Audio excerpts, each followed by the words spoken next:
This is Story Recapped. Today, I'm going to explain an adventure, fantasy, romance film called The King's Daughter. Spoilers ahead, watch out and take care. Marie Joseph is the daughter of King Louis XIV, but her existence has to be kept a secret, so she was raised in seclusion in a convent. The nuns taking care of her try to keep her sheltered from the outside world, but she would often escape to swim in the sea. The head abbess once burned her cello and kept her from riding her horse to deter her, but she kept going there despite the cruel punishments. In Versailles, Louis returns victorious to the palace after a long and expensive war. While delivering his victory speech, an assassin shoots him. Fortunately, the wound is not fatal, and he's able to get back on his horse to continue his speech. Despite the king's display of valor, the incident has caused him to realize that he's not immortal. Dr. Laberth treats his wound and tells him that there might be a way to make him live forever.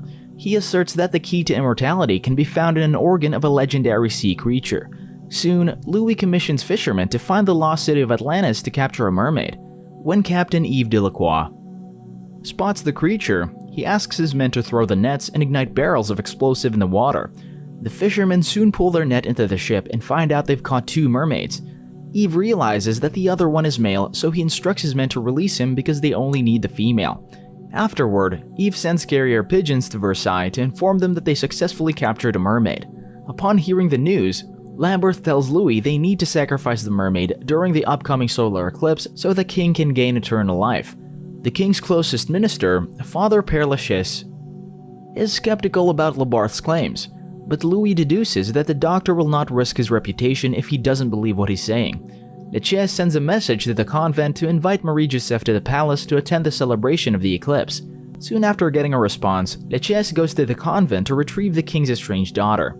The head abbess warns Lachaise that Marie Joseph has become rebellious, but the priest is only concerned whether her musical talent is good enough to be welcomed in court. Soon, Marie Joseph leaves the convent with Lachaise and heads to Versailles. Upon her arrival, she's introduced to a young servant named Magali. Later, Louis wakes up to music performed by court musicians, but he finds it boring, so he asks Lachaise to find a new composer right away. As Magali takes Marie Joseph to her room, she surmises that Marie Joseph must have done something important because she got a private quarter so quickly. Although the room doesn't look like much, Marie Joseph is quite happy with it, especially when she sees the view outside. Meanwhile, Lachaise shows the king the last musical piece Marie Joseph wrote at the convent. After taking a brief look at the sheet music, Louis points out that his daughter has talent despite her lack of formal training. Louis tells Lachaise that he will meet Marie Joseph the next day, but he instructs him to keep anyone from knowing that she's his daughter. The next morning, Jean-Michel Lintilhac, a son of a baron, visits Louis at the palace to present him with a gift for his upcoming birthday. When Louis asks Lintilhac about his father, Lintilhac notes that the baron is ready to pass into the next world. After Lintilhac leaves, Lachaise suggests that Louis may have use for Lintilhac because he will inherit a great fortune. As Marie Joseph makes her way to the king's court later that day, she notices that everyone is staring at her. Magali notes that she has become an object of intrigue since the king requested for her presence. While waiting for the king, Marie Joseph admires an elegant statue on a fountain. Just as the king arrives, Marie Joseph falls into the fountain after getting distracted by a burst of water. After Magali and Lintilhac pull her out of the fountain, Louis puts his coat over her and tells her that many others have fallen out of balance because of the statue. As the king turns to leave, he instructs Lachaise to move Marie Joseph to a room within the chateau. Magali and Marie Joseph soon move into their new quarters, where they find numerous musical instruments and expensive dresses. When Magali asks which object she'd pick if she can only have one, Marie Joseph notes that she prefers the cello because it represents her freedom. That same day, Yves and his men take the mermaid into an artificial cave the king had built to confine the creature. Yves explains to the fishermen that the structure is connected to an underground river that brings water from the ocean. Back in the chateau, the king comes across a book recounting that the female mermaid has fallen into a lethargic trance after being separated from the male. Labarth, however, dismisses it as a drunken seaman's commentary. When the king comes to see the mermaid, Yves informs them that the creature is at the bottom of the water because it is weak and traumatized by the journey. Louis asks Yves to help the mermaid recover before the eclipse. He promises to grant Yves a royal pardon if he succeeds, but he assures him that he will be punished horribly if he fails. While Marie Joseph is trying to compose music in her room, she hears extraordinary music outside. She immediately leaves the chateau with her cello to locate the source of the music. Soon, Marie Joseph reaches the cave and sees the mermaid. As the mermaid tries to communicate with her, Eve arrives and grabs Marie Joseph. When he asks what she's doing there, Marie Joseph explains that the mermaid called out to her with her music. Marie Joseph then tells Eve that she wants to use the mermaid's music so the king and the whole world can hear it. As Marie Joseph plays her cello, the mermaid responds by singing along. The following day, Marie Joseph and the court musicians perform the music inspired by the mermaid to wake up the king. Louis is pleased with the music and remarks that it's something that he's never heard before. He tells Lachaise to invite Marie Joseph to the grand ball that will be held later that night. When Marie Joseph arrives at the ball, the women stare at her with envy because of her unique look. Louis asks Lintilhac to dance with her, but Marie Joseph notes that she doesn't know how. The king teaches her, and it goes well for a while, until Louis lets go of Marie Joseph's hand when he remembers how he once danced with her mother. That night, Marie Joseph visits the mermaid to tell her about the ball. When Eve arrives, the mermaid hides, so Marie Joseph tells him that the creature is scared of him because he feeds her dead fish. Marie Joseph then tells Eve that she likes being in the cave because she loves the water.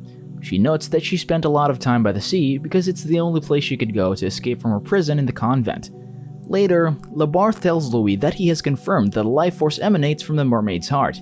He then reveals his plan to drain the water from the cave and kill the creature to harvest her organ. The next day, Marie Joseph finds Louis drawing a picture of a woman in the garden. Louis tells her that the statue in the fountain represents Louise de Lavalier, a woman he used to draw. He notes that no other woman reminds him of Louise except for Marie Joseph. Soon, Lintilhac's father dies, so Louis announces he will be appointed duke during the celebration of the solar eclipse. That night, even the fishermen tell the king and members of the nobility about their encounters with the barracudas in the sea. When Eve notes that they fled from the barracuda, Lintilhac remarks that they're either cowards or weaklings because they didn't kill their prey. The two men almost get into a fight when Eve calls Lintilhac a fool for only seeing two choices, but Louis stops them.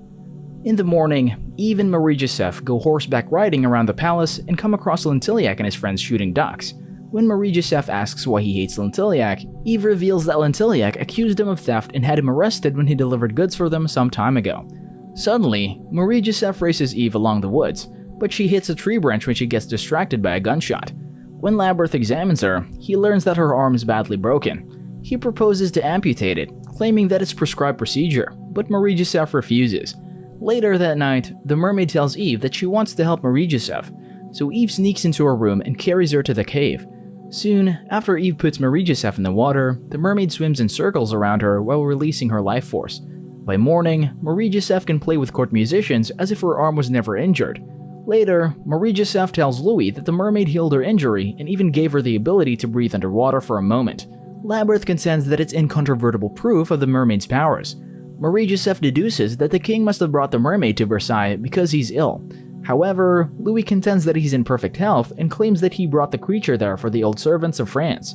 Marie Joseph showers him with praise, thinking he'll use the mermaid's power to heal the common people. She asks if he intends to release the mermaid after healing the sick, but Louis gives her a vague response, saying the creature will end up where God intends her to be. That same day, Eve tells Marie Joseph that the king brought the mermaid there for himself, not for France. However, Marie Joseph still believes that Louis has good intentions for the mermaid. Later, Eve takes Marie Joseph to the side of Versailles, where fishermen like him live. At the lighthouse, Eve tells her that his dream is to sail away from Versailles. When he asks Marie Joseph about her dream, she tells him that she wants the mermaid to be released so she can come with her. Eve then takes Marie Joseph to the Temple of Love, an exquisite structure in the middle of a garden. As he explains the history of the structure, Marie Joseph suddenly kisses him. In the palace, Louis asks Lintilhac to accept Marie Joseph's hand in marriage and reveals that she's his daughter. In response, Lintilhac gladly tells the king that he will be honored to marry her.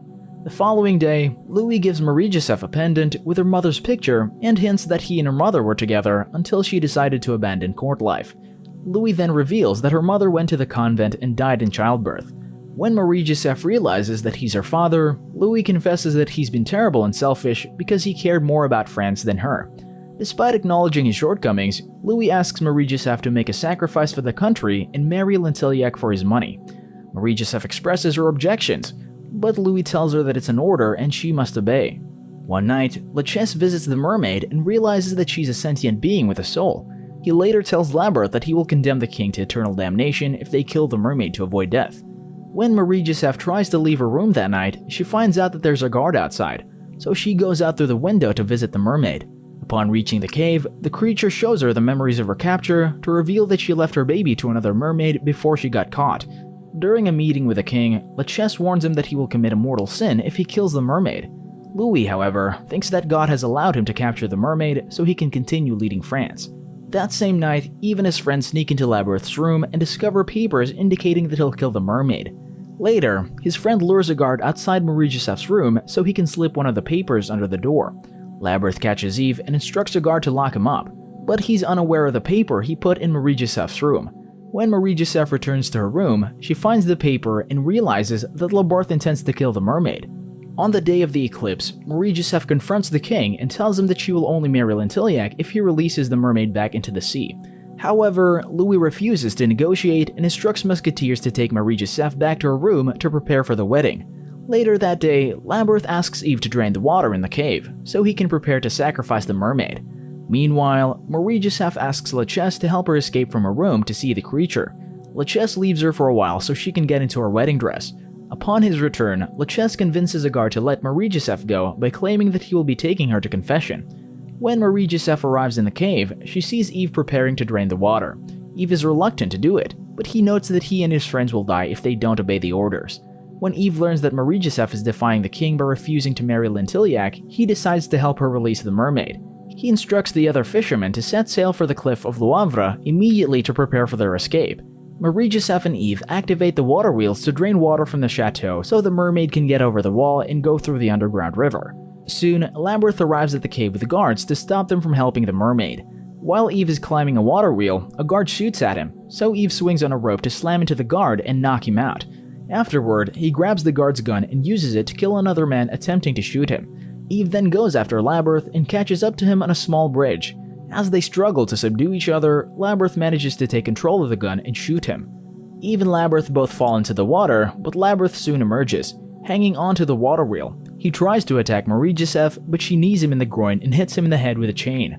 Marie Joseph then asks the mermaid to take Yves with her and flee. Soon, Labyrinth gets up, but his foot gets caught in a rope. Marie Joseph grabs a hook at the end of the rope and attaches it to the water wheel, which pulls the doctor into the water. Before long, Marie Joseph sees the mermaid jumping over the wall while carrying Yves. Moments later, Marie Joseph leaves the cave and heads to the cliff of Loivre on horseback. When Louis learns about her escape, he immediately heads to the cliffs with his guards and orders his ships to intercept the fishermen. Soon, Marie Joseph reaches the edge of the cliff and discovers that the king's ships are already there to block the fishermen. When Louis and his men arrive, Marie Joseph threatens to jump if they attempt to take her. She expresses her disappointment in her father because she thinks he doesn't care about her, but Louis asks her to give him a chance to prove her wrong. Suddenly, the mermaid emerges from a tunnel with Yves, who has now fully recovered from his wound. As the moon starts to cover the sun, Louis orders his musketeers to prepare to shoot the mermaid. Marie Joseph tells him that he can kill the mermaid to gain eternal life, but if he lets her live, the creature will save her when she jumps. After dropping the pendant Louis gave to her, Marie Joseph jumps off the cliff. Louis orders the musketeers to stand down to allow the mermaid to heal Marie Joseph. After seeing that Marie Joseph has recovered, the mermaid quickly flees. Lachesse tells Louis that he has always been a great king, but he has become a great man for what he just did. As he watches Marie Joseph and Yves swim to the fisherman's ship, he asks his musketeers to signal his fleet to retreat. Yves and Marie Joseph go on to search for the lost city of Atlantis to reunite with the mermaid. Upon reaching the sunken city, Marie Joseph dives into the water and finds the mermaid with her child. Before long, the mermaid lets Marie Joseph ride on her back to take her on a tour of the magical city. Subscribe to watch more videos like this. Turn on notifications. And leave a like, it really helps the channel out. Thank you for watching.